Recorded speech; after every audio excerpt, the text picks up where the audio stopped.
بسم الله الرحمن الرحيم. تلك الرسل فضلنا بعضهم على بعض، منهم من كلم الله ورفع بعضهم درجات، وآتينا عيسى ابن مريم البينات وأيدناه بروح القدس، ولو شاء الله ما اقتتل الذين من بعدهم من بعد ما جاءتهم البينات ولكن اختلفوا فمنهم من آمن ومنهم من كفر، ولو شاء الله ما اقتتلوا ولكن الله يفعل ما يريد. يا أيها الذين آمنوا أنفقوا مما رزقناكم من قبل أن يأتي يوم لا بيع فيه ولا خلة ولا شفاعة والكافرون هم الظالمون. الله لا إله إلا هو الحي القيوم، لا تأخذه سنة ولا نوم، له ما في السماوات وما في الأرض، من ذا الذي يشفع عنده إلا بإذنه، يعلم ما بين أيديهم وما خلفهم، ولا يحيطون بشيء من علمه إلا بما شاء، وسع كرسيه السماوات والأرض ولا يؤوده حفظهما وهو العلي العظيم. لا إكراه في الدين، قد تبين الرشد من الغي، فمن يكفر بالطاغوت ويؤمن بالله فقد استمسك بالعروة الوثقى لا انفصام لها، والله سميع عليم. الله ولي الذين آمنوا يخرجهم من الظلمات إلى النور، والذين كفروا أولياؤهم الطاغوت يخرجونهم من النور إلى الظلمات، أولئك أصحاب النار هم فيها خالدون. ألم تر إلى الذي حاج إبراهيم في ربه أن آتاه الله الملك، إذ قال إبراهيم ربي الذي يحيي ويميت قال أنا أحيي وأميت، قال إبراهيم فإن الله يأتي بالشمس من المشرق فأت بها من المغرب فبهت الذي كفر، والله لا يهدي القوم الظالمين. أو كالذي مر على قرية وهي خاوية على عروشها قال أنى يحيي هذه الله بعد موتها، فأماته الله 100 عام ثم بعثه، قال كم لبثت؟ قال لبثت يوما أو بعض يوم، قال بل لبثت 100 عام فانظر إلى طعامك وشرابك لم يتسنه، وانظر إلى حمارك ولنجعلك آية للناس، وانظر إلى العظام كيف ننشزها ثم نكسوها لحما، فلما تبين له قال أعلم أن الله على كل شيء قدير. وإذ قال إبراهيم رب أرني كيف تحيي الموتى، قال أولم تؤمن؟ قال بلى ولكن ليطمئن قلبي، قال فخذ 4 من الطير فصرهن إليك ثم اجعل على كل جبل منهن جزءا ثم ادعهن يأتينك سعيا،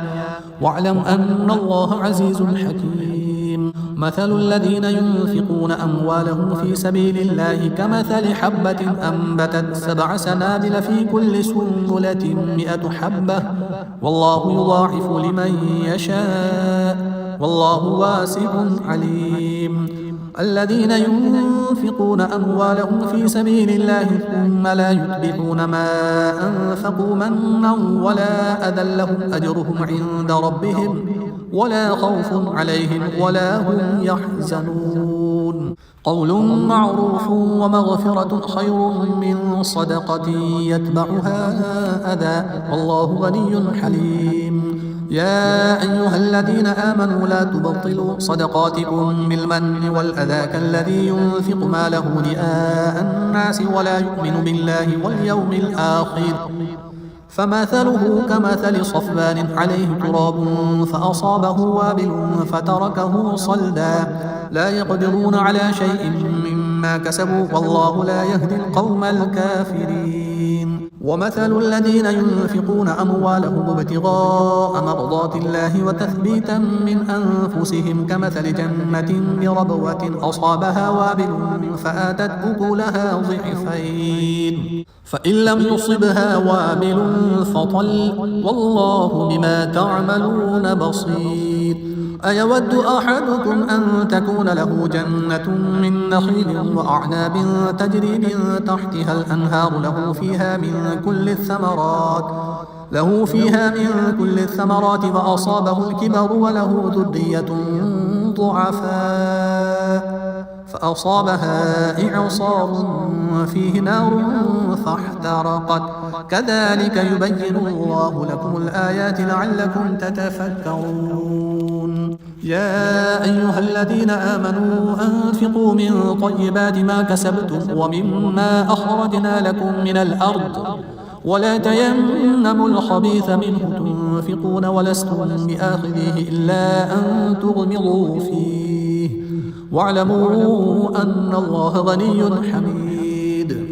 الشيطان يعدكم الفقر ويأمركم بالفحشاء والله يعدكم مغفرة منه وفضلا والله واسع عليم يؤتي الحكمة من يشاء ومن يؤت الحكمة فقد أوتي خيرا كثيرا وما يذكر إلا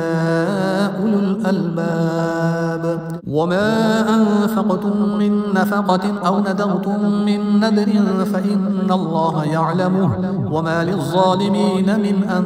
أنصار إن تبدوا الصدقات فنعما هي وإن تخفوها وتؤتوها الفقراء فهو خير لكم ويكفر عنكم من سيئاتكم والله بما تعملون خبير ليس عليك هداهم ولكن الله يهدي من يشاء وما تنفقوا من خير فلأنفسكم وما تنفقون إلا ابتغاء وجه الله وما تنفقوا من خير يوفى إليكم وأنتم لا تظلمون للفقراء الذين أحصروا في سبيل الله لا يستطيعون ضربا في الأرض يحسبهم الجاهل أغنياء من التعفف تعرفهم بسيماهم لا يسألون الناس إلحافا وما تنفقوا من خير فإن الله به عليم الذين ينفقون أموالهم بالليل والنهار سرا وعلانية فلهم أجرهم عند ربهم ولا خوف عليهم ولا هم يحزنون الذين يأكلون الربا لا يقومون إلا كما يقوم الذي يتخبطه الشيطان من المس ذلك بأنهم قالوا إنما البيع مثل الربا وأحل الله البيع وحرم الربا فمن جاءه موعظة من ربه فانتهى فله ما سلف وأمره إلى الله ومن عاد فأولئك أصحاب النار هم فيها خالدون يمحق الله الربا ويربي الصدقات والله لا يحب كل كفار أثيم إن الذين آمنوا وعملوا الصالحات وأقاموا الصلاة وآتوا الزكاة لهم أجرهم عند ربهم ولا خوف عليهم ولا هم يحزنون يا أيها الذين آمنوا اتقوا الله وذروا ما بقي من الربا إن كنتم مؤمنين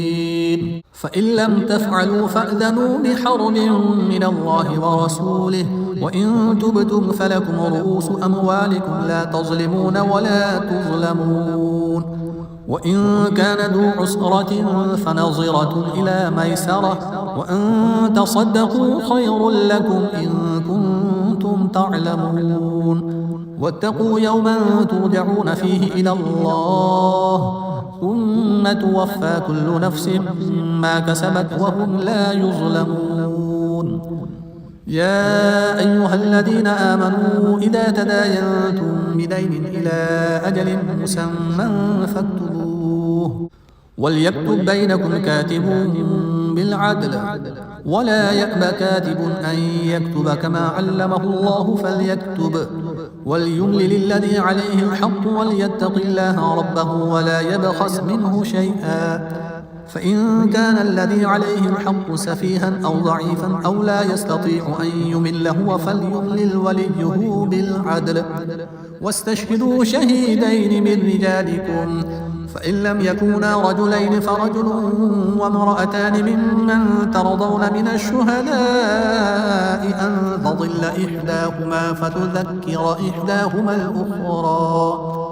ولا يأبى الشهداء إذا ما دعوا ولا تسأموا أن تكتبوه صغيرا أو كبيرا إلى أجله ذلكم أقسط عند الله وأقوم للشهادة وأدنى ألا ترتابوا إلا أن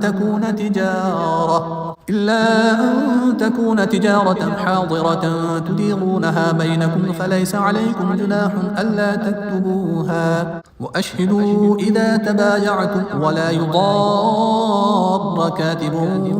ولا شهيد وإن تفعلوا فإنه فسوق بكم واتقوا الله ويعلمكم الله والله بكل شيء عليم وإن كنتم على سفر ولم تجدوا كاتبا فرهان مقبوضة فإن أمن بعضكم بعضا فليؤدي الذي اؤتمن أمانته وليتق الله ربه ولا تكتموا الشهادة ومن يكتمها فإنه آثم قلبه والله بما تعملون عليم لله ما في السماوات وما في الأرض وإن تبدوا ما في أنفسكم أو تخفوه يحاسبكم به الله فيغفر لمن يشاء ويعذب من يشاء والله على كل شيء قدير آمن الرسول بما أنزل إليه من ربه والمؤمنون كل آمن بالله وملائكته وكتبه ورسله لا نفرق بين أحد من رسله وقالوا سمعنا وأطعنا غفرانك ربنا وإليك المصير لا يكلف الله نفسا إلا وسعها لها ما كسبت وعليها ما اكتسبت ربنا لا تؤاخذنا إن نسينا أو أخطأنا ربنا ولا تحمل علينا إصرا كما حملته على الذين من قبلنا ربنا ولا تحملنا ما لا طاقة لنا به واعف عنا واغفر لنا وارحمنا أنت مولانا فانصرنا على القوم الكافرين بسم الله الرحمن الرحيم ألف لام ميم الله لا إله إلا هو الحي القيوم نزل عليك الكتاب بالحق مصدقا لما بين يديه وأنزل التوراة والإنجيل من قبل هدى للناس وأنزل الفرقان إن الذين كفروا بآيات الله لهم عذاب شديد والله عزيز ذو انتقام إن الله لا يخفى عليه شيء في الأرض ولا في السماء هو الذي يصوركم في الأرحام كيف يشاء لا إله إلا هو العزيز الحكيم هو الذي أنزل عليك الكتاب منه آيات محكمات هن أم الكتاب وأخر متشابهات فأما الذين في قلوبهم زيغ فيتبعون ما تشابه منه ابتغاء الفتنة وابتغاء تأويله وما يعلم تأويله إلا الله والراسخون في العلم يقولون آمنا به كل من عند ربنا وما يذكر إلا أولو الألباب ربنا لا تزغ قلوبنا بعد إذ هديتنا وهب لنا من لدنك رحمة إنك أنت الوهاب ربنا إنك جامع الناس ليوم لا ريب فيه إن الله لا يخلف الميعاد إن الذين كفروا لن تغني عنهم أموالهم ولا أولادهم من الله شيئا وأولئك هم وقود النار كدأب آل فرعون والذين من قبلهم كذبوا بآياتنا فأخذهم الله بذنوبهم والله شديد العقاب قل للذين كفروا ستغلبون وتحشرون إلى جهنم وبئس المهاد قد كان لكم آية في فئتين التقتا فئة تقاتل في سبيل الله وأخرى كافرة يرونهم مثليهم رأي العين والله يؤيد بنصره من يشاء إن في ذلك لعبرة لأولي الأبصار زين للناس حب الشهوات من النساء والبنين والقناطير المقنطرة من الذهب والفضة والخيل المسومة والأنعام والحرث ذلك متاع الحياة الدنيا والله عنده حسن المآب قل أنبئكم بخير من ذلكم للذين اتقوا عند ربهم جنات تجري من تحتها الأنهار خالدين فيها وأزواج مطهرة ورضوان من الله والله بصير بالعباد الذين يقولون ربنا إننا آمنا فاغفر لنا ذنوبنا وقنا عذاب النار الصابرين والصادقين والقانتين والمنفقين والمستغفرين بالأسحار شهد الله أنه لا إله إلا هو والملائكة وأولو العلم قائما بالقسط لا إله إلا هو العزيز الحكيم إن الدين عند الله الإسلام وما اختلف الذين أوتوا الكتاب إلا من بعد ما جاءهم العلم بغيا بينهم ومن يكفر بآيات الله فإن الله سريع الحساب فإن حاجوك فقل أسلمت وجهي لله ومن اتبعني وقل للذين أوتوا الكتاب والأميين أأسلمتم فإن أسلموا فقد اهتدوا وإن تولوا فإنما عليك البلاغ والله بصير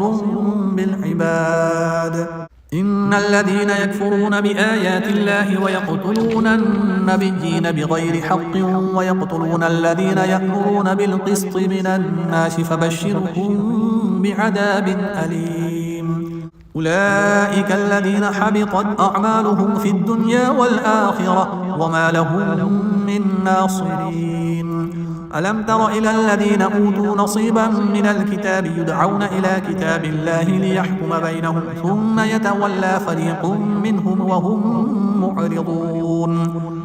ذلك بأنهم قالوا لن تمسنا النار إلا أياما معدودات وغرهم في دينهم ما كانوا يفترون فكيف إذا جمعناهم ليوم لا ريب فيه ووفيت كل نفس ما كسبت وهم لا يظلمون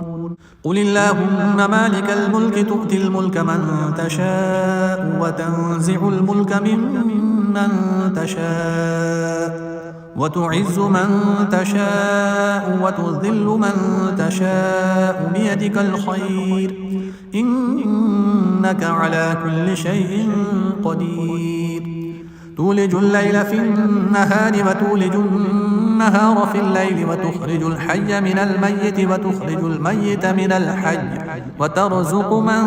تشاء بغير حساب لا يتخذ المؤمنون الكافرين أولياء من دون المؤمنين ومن يفعل ذلك فليس من الله في شيء إلا أن تتقوا منهم تقاه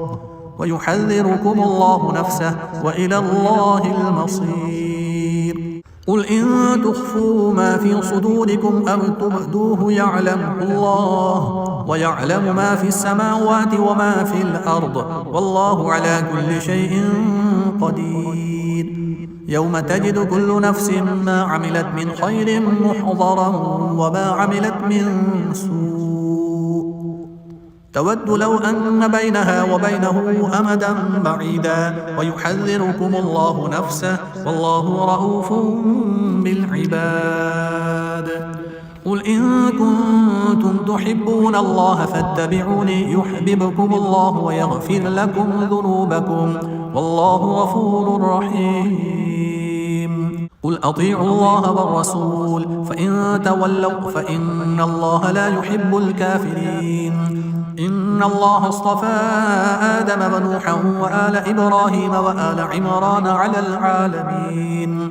ذرية بعضها من بعض والله سميع عليم. إذ قالت امرأة عمران رب إني نذرت لك ما في بطني محررا فتقبل مني إنك أنت السميع العليم. فلما وضعتها قالت رب إني وضعتها أنثى والله أعلم بما وضعت وليس الذكر كالأنثى وإني سميتها مريم وإني أعيذها بك وذريتها من الشيطان الرجيم. فتقبلها ربها بقبول حسن وأنبتها نباتا حسنا وكفلها زكريا. كلما دخل عليها زكريا المحراب وجد عندها رزقا قال يا مريم أنى لك هذا قالت هو من عند الله إن الله يرزق من يشاء بغير حساب. هنالك دعا زكريا ربه قال رب هب لي من لدنك ذرية طيبة إنك سميع الدعاء. فنادته الملائكة وهو قائم يصلي في المحراب أن الله يبشرك بيحيى مصدقا بكلمة من الله وسيدا وحصورا ونبيا من الصالحين. قال رب أنى يكون لي غلام وقد بلغني الكبر وامرأتي عاقر قال كذلك الله يفعل ما يشاء. قال رب اجعل لي آية قال آيتك ألا تكلم الناس 3 أيام إلا رمزا واذكر ربك كثيرا وسبح بالعشي والإبكار. وإذ قالت الملائكة يا مريم إن الله اصطفاك وطهرك واصطفاك على نساء العالمين. يا مريم اقنتي لربك واسجدي واركعي مع الراكعين. ذلك من أنباء الغيب نوحيه إليك وما كنت لديهم إذ يلقون أقلامهم أيهم يكفل مريم وما كنت لديهم إذ يختصمون. إذ قالت الملائكة يا مريم إن الله يبشرك بكلمة منه اسمه المسيح عيسى بن مريم وجيها في الدنيا والآخرة ومن المقربين ويكلم الناس في المهد وكهلا ومن الصالحين. قالت رب أنى يكون لي ولد ولم يمسسني بشر قال كذلك الله يخلق ما يشاء إذا قضى أمرا فإنما يقول له كن فيكون. ويعلمه الكتاب والحكمة والتوراة والإنجيل ورسولا إلى بني إسرائيل أني قد جئتكم بآية من ربكم أني أخلق لكم من الطين كهيئة الطير فأنفخ فيه فيكون طيرا بإذن الله وأبرئ الأكمه والأبرص وأحيي الموتى بإذن الله وأنبئكم بما تأكلون وما تدخرون في بيوتكم إن في ذلك لآية لكم إن كنتم مؤمنين. ومصدقا لما بين يدي من التوراة ولأحل لكم بعض الذي حرم عليكم وجئتكم بآية من ربكم فاتقوا الله وأطيعون. إن الله ربي وربكم فاعبدوه هذا صراط مستقيم. فلما أحس عيسى منهم الكفر قال من أنصاري إلى الله قال الحواريون نحن أنصار الله آمنا بالله واشهد بأننا مسلمون. ربنا آمنا بما أنزلت واتبعنا الرسول فاكتبنا مع الشاهدين. ومكروا ومكر الله والله خير الماكرين. إذ قال الله يا عيسى إني متوفيك ورافعك إلي ومطهرك من الذين كفروا وجاعل الذين اتبعوك فوق الذين كفروا إلى يوم القيامة ثم إلي مرجعكم فأحكم بينكم فيما كنتم فيه تختلفون فأما الذين كفروا فأعذبهم عذابا شديدا في الدنيا والآخرة وما لهم من ناصرين وأما الذين آمنوا وعملوا الصالحات فيوفيهم أجورهم والله لا يحب الظالمين ذلك نتلوه عليك من الآيات والذكر الحكيم إن مثل عيسى عند الله كمثل آدم خلقه من تراب ثم قال له كن فيكون الحق من ربك فلا تكن من الممترين فمن حاجك فيه من بعد ما جاءك من العلم فقل تعالوا ندع أبناءنا وأبناءكم ونساءنا ونساءكم وأنفسنا وأنفسكم ثم نبتهل فنجعل لعنة الله على الكاذبين إن هذا لهو القصص الحق وما من إله إلا الله وإن الله لهو العزيز الحكيم فإن تولوا فإن الله عليم بالمفسدين قل يا أهل الكتاب تعالوا إلى كلمة سواء بيننا وبينكم ألا نعبد إلا الله ولا نشرك به شيئا ولا يتخذ بعضنا بعضا أربابا من دون الله فإن تولوا فقولوا اشهدوا بأننا مسلمون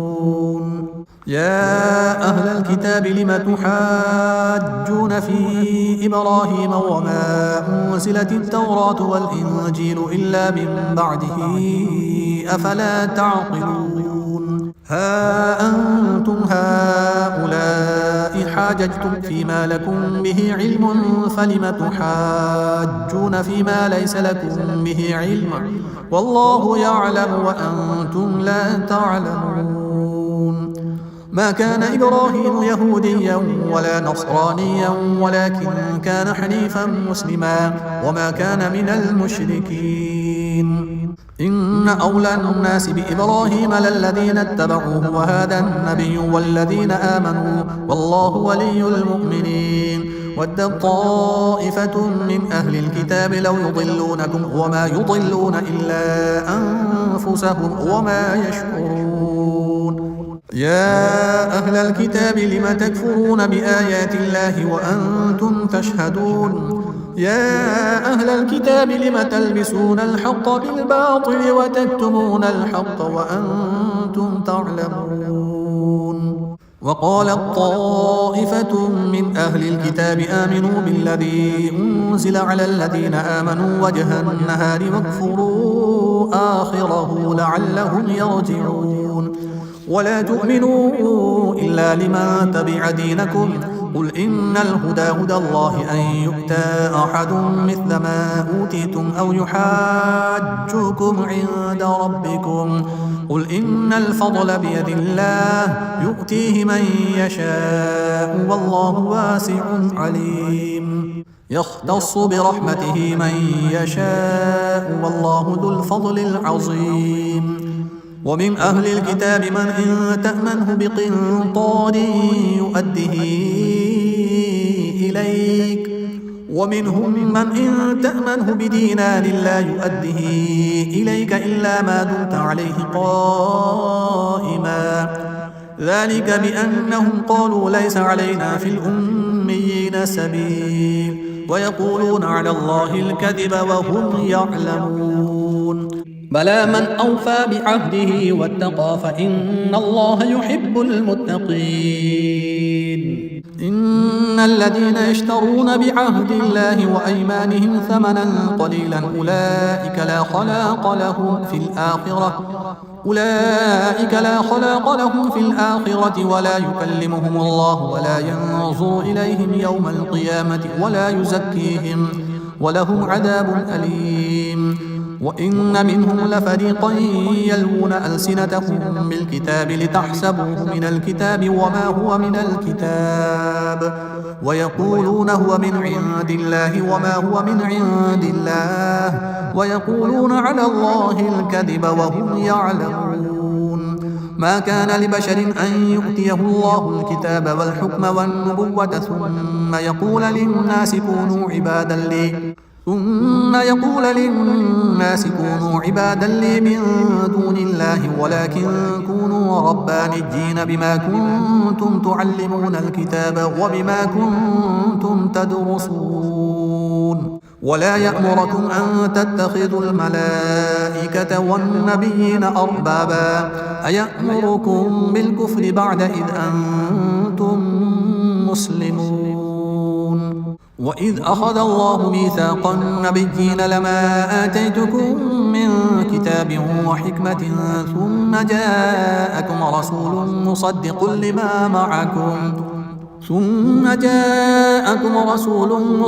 لما معكم لتؤمنن به ولتنصرنه قال أأقررتم وأخذتم على ذلكم إصري قالوا أقررنا قال فاشهدوا وأنا معكم من الشاهدين. فمن تولى بعد ذلك فأولئك هم الفاسقون. أفغير دين الله يبغون وله أسلم من في السماوات والأرض طوعا وكرها وإليه يرجعون. قل آمنا بالله وما أنزل علينا وما أنزل على إبراهيم وإسماعيل وإسحاق ويعقوب والأسباط وما أوتي موسى وعيسى والنبيون من ربهم لا نفرق بين أحد